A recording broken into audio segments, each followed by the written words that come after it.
బీసీలు రాజకీయ వృత్తిని చేపట్టాలి.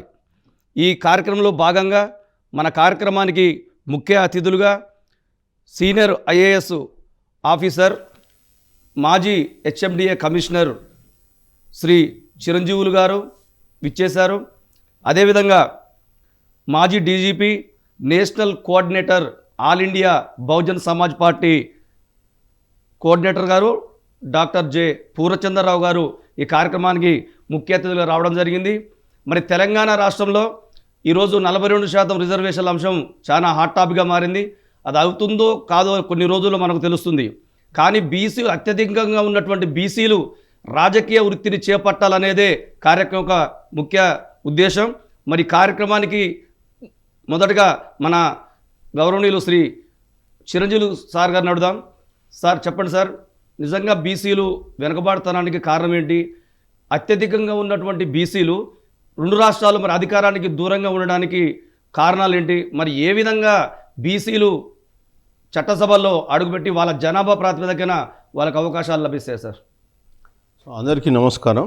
ముఖ్యంగా ఈరోజు ఈ చర్చా కార్యక్రమంలో పాల్గొంటున్నటువంటి మిత్రులు పూర్ణచంద్రరావు గారికి, అదేవిధంగా మనకు జూమ్లో జాయిన్ అయినటువంటి all India OBC students association president Kiran గారికి, యాంకర్గా ఉన్నటువంటి మీకు కూడా నా యొక్క నమస్సుమాంజలు.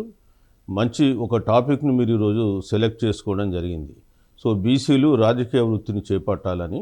సో మరి ముఖ్యంగా ఈరోజు రాష్ట్రంలో 42% రిజర్వేషన్ గురించి కూడా మీరు మాట్లాడడం జరిగింది. సో మరి 42%కి సంబంధించి లోకల్ బాడీ సెలక్షన్స్లో, ముఖ్యంగా పంచాయతీ ఎన్నికలకు సంబంధించి ఈరోజు రాష్ట్ర ప్రభుత్వం బహుశా జీవో ఇచ్చేటువంటి అవకాశం ఉంది. అయితే ఈ 42% రిజర్వేషన్స్ కొరకు బీసీ సంఘాలు గత 1.5 year నుంచి పోరాటం కొనసాగిస్తూ ఉన్నాయి. ముఖ్యంగా రాష్ట్రంలో కులగణన జరిపి ఆ కులగణన ఆధారంగా 42% రిజర్వేషన్ ఇవ్వాలని చెప్పేసి బీసీ సంఘాలన్నీ పోరాటం చేసిన ఫలితంగానే ఇవాళ 42% రిజర్వేషన్ జీవో రాబోతుంది. అయితే ఈ జీవో కోర్టులలో ఎంతవరకు నిలబడుతుంది అనేది ఒక ప్రశ్నార్థకంగా మిగిలిపోయింది. మేము మొదటి నుంచి కూడా ఏం చెప్తున్నామంటే 42% మన కోర్టుల నుంచి రక్షణ కావాలంటే 9వ షెడ్యూల్లో పెట్టాలని చెప్పేసి మేము తెలియజేస్తున్నాం. అయితే రాష్ట్ర ప్రభుత్వం మొట్టమొదట బిల్లు పాస్ చేసి కేంద్రానికి పంపించింది. బట్ కేంద్రంలో ఉన్నటువంటి బీజేపీ ప్రభుత్వం దీనికి సహకరించక ఇప్పటి వరకు వారి దగ్గర పెండింగ్ ఉంది. మార్చిలో ఇక్కడ బిల్ పాస్ అయింది, ఏప్రిల్లో కేంద్రానికి వెళ్ళింది. ఏప్రిల్ నుంచి ఈరోజు సెప్టెంబర్ అయిపోతుంది, దాదాపు 7 months అయిపోతుంది. అయినా కానీ వాళ్ళు చలనం లేదు. అయితే ఈ సందర్భంగా ఈరోజు రాష్ట్రంలో చూసినట్టయితే ఎక్కడ చూసినా ఏంటంటే బీసీ నాదము, బీసీ వాదం అనేది వినిపిస్తూ ఉంది. సో మరి ఇది ఒక్క రోజులో ఏర్పడ్డటువంటి మార్పు కాదు. ముఖ్యంగా బీసీ ప్రజల్లో నిగూఢమైనటువంటి ఒక నిశ్శబ్ద విప్లవం ఈ బీసీ వాదం. సో ఈ నిశ్శబ్ద విప్లవం అనేది ఈరోజు కొంత వ్యక్తీకరణ రూపంలోకి రావడం జరిగింది. సో మరి బీసీలు రాజ్యాధికారాన్ని ఎట్లా చేపట్టగలరు? మరి బీసీల నుంచి రాజకీయ నాయకులు రాకుండా రాజ్యాధికారం సాధ్యం కాదు. బీసీల రాజకీయ పార్టీ లేకుండా బీసీ రాజ్యాధికారం సాధ్యం కాదు. సో దానికి సంబంధించి మేము ఈరోజు ఒక పుస్తకం రాయడం కూడా జరిగింది. గతంలో కూడా నేను అనేక ఆర్టికల్స్ రాసిన. ఇస్సా ఇజ్జత్ హుకుమత్ అనే పుస్తకం ఇప్పుడు రాయడం జరిగింది. ఈ పుస్తకం సండే రోజు ఇనాగ్రేషన్లో ఉంది. ఇప్పుడు నేను మొట్టమొదట మన పూర్ణచంద్రరావు గారికి ఈ పుస్తకాన్ని ఇస్తున్నాను. అట్లానే మీకు కూడా యాంకర్ గారికి ఇస్తున్నాను. సో ముఖ్యంగా ఈ పుస్తకంలో బీసీలు గత 78 సంవత్సరాలుగా స్వతంత్ర భారతంలో ఏ విధంగా నష్టపోయినారనేటువంటి అంశాలు తెలియజేయడం జరిగింది. అట్లాగే బీసీల ఆత్మగౌరవం అనేది ఒక పెద్ద ప్రశ్నార్థకంగా మారినటువంటి సమస్య. అట్లాగే రాజ్యాధికారం. సో ఇస్సా ఇజ్జత్ హుకుమత్ అంటే వాటా, ఆత్మగౌరవం, అధికారం. కొంత ఉర్దూ పదాలు మీకు అనిపించిన ఇస్సా అనే ఇజ్జత్ అనే పదాలు చాలా తెలంగాణలో పాపులర్ పదాలే. అట్లాగే హుకుమత్ అనే పదం కూడా ఏంటంటే చాలా వరకు తెలుసు. అయితే తెలుగులో కూడా దీన్ని రాయడం జరిగింది, వాటా, ఆత్మగౌరవం, అధికారం. నేను యాక్చువల్గా ఈ 3 పదాలు ఉద్యమ నినాదాలు అని చెప్పేసి నేను ఫిబ్రవరి 23 రోజే సూర్యపత్రికలో ఒక ఆర్టికల్ కూడా రాయడం జరిగింది. తర్వాత అది 2 శీర్షికల కింద వాళ్ళు 2 days వాళ్ళు వరుసగా ప్రచురించడం జరిగింది. అయితే ఈ ఏంటి వాటా ఏంది, ఆత్మగౌరవం ఏంది, అధికారం ఏంది, ఈ విషయం గురించి ఒక క్లుప్తంగా ఒక 5 to 6 minutes మీకు నేను తెలియజేస్తాను. ఇప్పుడు తెలంగాణలో అనేక ఉద్యమాలు జరిగినాయి. మొట్టమొదట మీరు చూస్తే సాయుధ తెలంగాణ రైతాంగ పోరాటంలో అప్పుడున్నటువంటి ఉద్యమ నినాదాలు ఏంటంటే భూమి భుక్తి విముక్తి. ఆ తర్వాత కాలంలో తెలంగాణ ఉద్యమం జరిగింది, ప్రత్యేక తెలంగాణ ఉద్యమం. సో మలిదశ తెలంగాణ ఉద్యమంలో నీళ్లు నిధులు నియామకాల స్లోగన్ మీద, ట్యాగ్ లైన్స్ మీద ఉద్యమం జరిగింది. అట్లాగే మీరు కొమరం భీం మన్యం వీరుడు జరిపిన పోరాటంలో జల్ జంగల్ జమీన్ అనేటువంటి నినాదంతో ఆయన పోరాటం చేసినారు. సో ఈరోజు బీసీలు ఉద్యమిస్తున్నారు, కానీ ఏ సైద్ధాంతిక పునాది మీద వాళ్ళు ఉద్యమించాలి, వాళ్ళ ఉద్యమానికి పునాదులు ఏంటి, తాత్విక చింతన ఏంటి అనేటువంటి విషయాలు నేను ఆర్టికల్స్ రాస్తున్నప్పుడు నా మైండ్లో ఈ ఉద్భవించినటువంటి ప్రశ్నకు అనుకూలంగా నేను ఈ ఇస్సా ఇజ్జత్ హుకుమత్ లేదా వాటా ఆత్మగౌరవం అధికారం అనేటువంటి ఆ పదాలను ఖాయం చేసి ఫిబ్రవరి 23 రోజే ఈ ఆర్టికల్స్ రాయడం జరిగింది. ఆ తర్వాత కాలంలో ఆ ఆర్టికల్ను ఎక్స్పాండ్ చేస్తూ ఈ పుస్తకం రాశాం. ముఖ్యంగా ఇందులో రాసింది ఏంటంటే అసలు బీసీ ఉద్యమం యొక్క ఆవశ్యకత ఏంటి, ఈరోజు బీసీ ఉద్యమాన్ని మనం ఎందుకు నిర్మించాల్సిన అవసరం ఉంది. సో దాంట్లో మనం చూసినట్టయితే బీసీలు అన్ని రంగాల్లో 77 సంవత్సరాలుగా ఈరోజు వాళ్ళు అణగదొక్కబడ్డారు. సో మరి అట్లాంటి సందర్భంగా అంటే ఏ రంగాలు అణగదొక్కబడ్డారనే దానికి సంబంధించి మొట్టమొదట వాటా తీసుకున్నాం. మేమెంతో మాకంత అనేటువంటి వాటా మనం సాధారణంగా వింటున్నాం. కానీ తెలంగాణ రాష్ట్రంలో బీసీలు రాజకీయ రంగంలోనే కాదు, ఈవెన్ నామినేటెడ్ పోస్టుల్లో కూడా ప్రభుత్వాలు ఎట్లా అన్యాయం చేస్తున్నాయనే విషయాన్ని స్పష్టం చేయడం జరిగింది. వాస్తవంగా రాజకీయ రంగంలో వాళ్ళకు రావాల్సిన వాటా ఎంత, వాళ్ళు వచ్చిన వాటా ఎంత నష్టపోయిందో ఆ వాటాను ఎవరు అనుభవిస్తున్నారు అనే విషయం కూడా తెలియజేయడం జరిగింది. అట్లనే ఈ వాటా అనేది రాజకీయ రంగం నుంచి విద్యా ఉద్యోగ రంగాలకు తీసుకెళ్ళాం. విద్యా ఉద్యోగ రంగాల్లో కూడా బీసీలకు న్యాయబద్ధంగా రావాల్సిన వాటాను ఈరోజు రాకుండా ఎవరు అడ్డుకుంటున్నారు అనేటువంటి విషయాలను కూడా ఇందులో రాయడం జరిగింది. ఆ తర్వాత మీరు తీసుకున్నట్టయితే వ్యాపార రంగం, ఈరోజు ఆర్థిక రంగంలో తీసుకున్నట్టయితే అనేకమైనటువంటి అవమానాలు బీసీలో ఇవాళ ఎదుర్కొంటున్నారు. ముఖ్యంగా ఆర్థిక రంగంలో రిజర్వేషన్స్ అంటూ ఏం లేవు కాబట్టి 1991 తర్వాత ఎప్పుడైతే ప్రైవేటీకరణ అయిందో ప్రభుత్వ రంగ సంస్థల యొక్క ప్రాధాన్యత తగ్గిపోయిన తర్వాత ఈ ప్రైవేట్ రంగంలో పెట్టుబడిదారులు, ముఖ్యంగా ఆధిపత్య కులాలు ఈ రంగాన్ని ఎట్లా తమకు రాజకీయ అధికారాన్ని వాడుకొని తమ సంపదను కొల్లగొడుతున్నాయనే విషయాన్ని తెలియజేయడం జరిగింది. సో ఈరోజు బీసీలలో మనం చూసినట్టయితే ఏ రంగంలో దాదాపు నేను ఇందులో ఒక 25 రంగాలు ఇందులో మెన్షన్ చేయడం జరిగింది. సో 25 రంగాలలో కూడా బీసీలు చాలా తీవ్రంగా వెనుకబడి ఉన్నారు. ఇదే కాకుండా ఏ రంగమైనా సరే, ఇది ఒకటి అనేది నేను జస్ట్ మీకు మెన్షన్ చేస్తున్నా.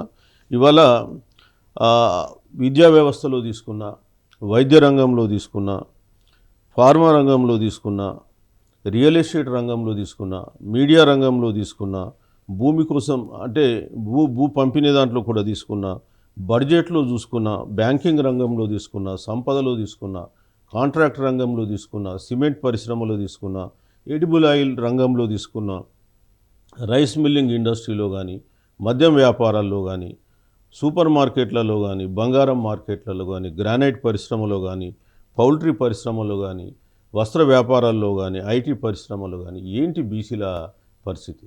ఇవే కాకుండా బయట ఇంకా వందల రంగాలు ఉన్నాయి, లేవని కాదు.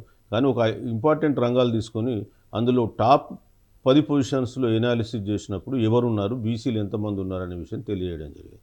సో మరి ఒకవైపు రాజకీయ ప్రాతినిధ్యంలో లేరు, అదేవిధంగా నామినేటెడ్ పోస్టులలో వీళ్ళ స్థానం తక్కువ, విద్యా ఉద్యోగాల్లో కూడా వీళ్ళకు నామమాత్రంగానే ఉన్నాయి, అట్లాగే సంపదలో వీళ్ళ స్థానం లేదు. మరి దేంట్లో ఉన్నారు? ఎందుకు ఈ పరిస్థితి ఉద్భవించింది?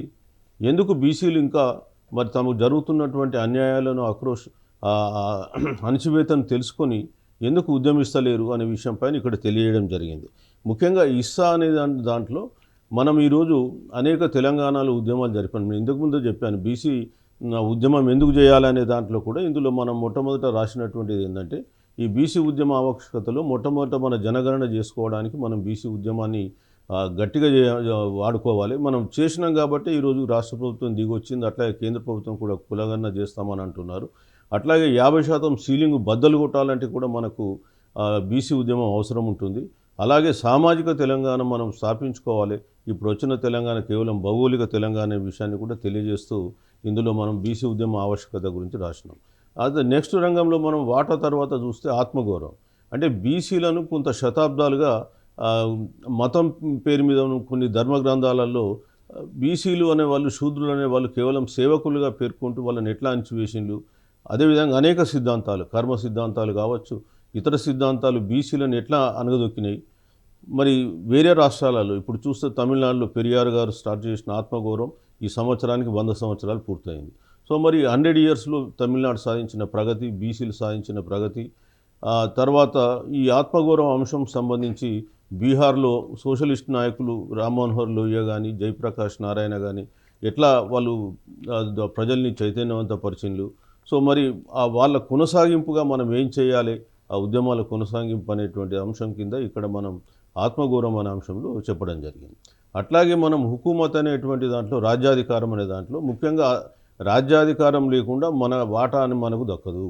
సో మన హక్కులు మనకు దక్కవు. కాబట్టి బీసీల ఉద్యమం పైన ఉన్నటువంటి అనేక అపోహాలు ఉన్నాయి. ఈ అపోహాలను గురించి నివృత్తి చేస్తూ కూడా ఈ పుస్తకంలో మనం రాయడం జరిగింది. అట్లాగే ఇక్కడ మనము ఒక నివృత్తి చేయడం తోడు ఉత్తరప్రదేశ్ కానీ, బీహార్లో కానీ, తమిళనాడులో కానీ చిన్న చిన్న కులాలు ఐక్యంగా ఏర్పడి రాజకీయ పార్టీలు పెట్టుకున్నాయి. యూపీలో మీరు తీసుకున్నట్టయితే అప్నాదల్ కావచ్చు, అదేవిధంగా నిషాద్ రాజ్బర్స్కు సంబంధించినటువంటి పార్టీ, నిషాద్ పార్టీ, ఇట్లాంటి పార్టీలు, తర్వాత తమిళనాడులో పిఎంకే 1 years సంబంధించిన పార్టీ, ఇవన్నీ కూడా చిన్న కులాలు సంఘటితమై రాజకీయ పార్టీలు ఏర్పరచుకొని వాళ్ళు మెయిన్ స్ట్రీమ్ పార్టీలతోటి రికగ్నైజ్డ్ పొలిటికల్ పార్టీతో పొత్తులు పెట్టుకొని ఎన్నికల్లో పోటీ చేసి గెలిచి రాజ్యాధికారంలో భాగస్వామ్యం అయినారు. సో మరి తెలంగాణలో ఇంత జనాభా ఉన్న బీసీలు ఎందుకు ఆ ఎక్స్పెరిమెంట్ చేయరు? ఎందుకు మీరు ఏకంగా అయిపోయి మీరు కూడా పార్టీలు స్థాపించుకుని రేపు మీరు రాజ్యాధికారంలో ఎందుకు భాగస్వాములు కారు? కేవలం ఎంతసేపు మనం ఉన్న ఈ 3 కులాలకు సంబంధించినటువంటి పార్టీల జెండాలు మోయడానికి మనం సరిపోతామా అనే విషయాన్ని కూడా ఎందుకు తెలియజేయడం జరిగింది. అట్లానే లాస్ట్లో రాజ్యాధికారాన్ని మనం ఎట్లా సాధించాలి, రాజ్యాధికారం సాధించాలనుకుంటే మనం ఏం చేయాలి, ఎందుకంటే ఒక సమస్యలు చెప్పి వదిలేయకుండా పరిష్కారానికి సంబంధించి కూడా రాజ్యాధికారానికి సంబంధించిన ఒక కార్యాచరణ ప్రణాళిక కూడా చూపించడం జరిగింది. సో ఈ పుస్తకం మనకు ఆదివారం రోజు రిలీజింగ్ ఉంది. సో అందరినీ రావాలని చెప్పి కోరుతున్నా. ఒకసారి పుస్తకం చదివితే బీసీలకు ఎంత అన్యాయం జరుగుతుంది అని తెలియడం జరుగుతుంది. ముఖ్యంగా ఈ బుక్ అనేది ఏంటంటే బీసీలను ఒక చైతన్యపరిచే ఒక కరదీపిక. సో రేపు బీసీ సమాజాన్ని పునర్నిర్మింపజేసేటువంటి ఒక కార్యాచరణ ప్రణాళిక. కాబట్టి రేపు రాజ్యాధికారం మనం సాధించుకుంటేనే బీసీలకు రాబోయే కాలంలో మనుగడ ఉంటుంది, లేనట్టయితే అన్ని రంగాల్లో ఇంకా తీవ్రంగా అణచివేయబడతామని చెప్పి తెలియజేసేటువంటి ఒక కరదీపిక. సో దయచేసి అందరూ కూడా ఈ పుస్తకాన్ని ఒకసారి చదవండి, వీలైన వాళ్ళు ఉద్యమకారులు ముఖ్యంగా. సో అప్పుడు బీసీల వెనుకబాటుతనాన్ని మనం తెలుసుకుంటాం కాబట్టి ఆటోమేటిక్గా రేపు బీసీ ఉద్యమానికి మనం రథసారథులే ముందుండే అవకాశం ఉంటుంది. సో మరి ఇది రాసినటువంటి పుస్తకం ఇది. ఈ పుస్తకం ఆధారంగా లేదా ఇంకా చాలామంది పెద్దలు కూడా రాసిన పుస్తకాలు ఉన్నాయి, అదేం లేదు. బట్ ఇప్పుడున్న ఉద్యమానికి అనుకూలంగా నేను కొంత సరళీకృత భాషలో ఇవి రాయడం జరిగింది. కొన్ని వ్యాసాలు ఆల్రెడీ గతంలో కూడా కొన్ని పత్రికల్లో వచ్చినాయి, బట్ అన్నీ రాలేవు. సో ఎక్స్క్లూజివ్ ఉండడం కూడా కొన్నిటిని నేను గత 2 నెలల నుంచి ఏం ప్రచురించలే. ఈ ఇసాయిజత్ హుకుమత్ బేస్గా ఉద్యమ నినాదాలు తీసుకొని రేపు తెలంగాణ రాష్ట్రంలో బీసీలు రాజ్యాధికారంలోకి రావాలని చెప్పి నేను కోరుతున్నాను. Thank you sir.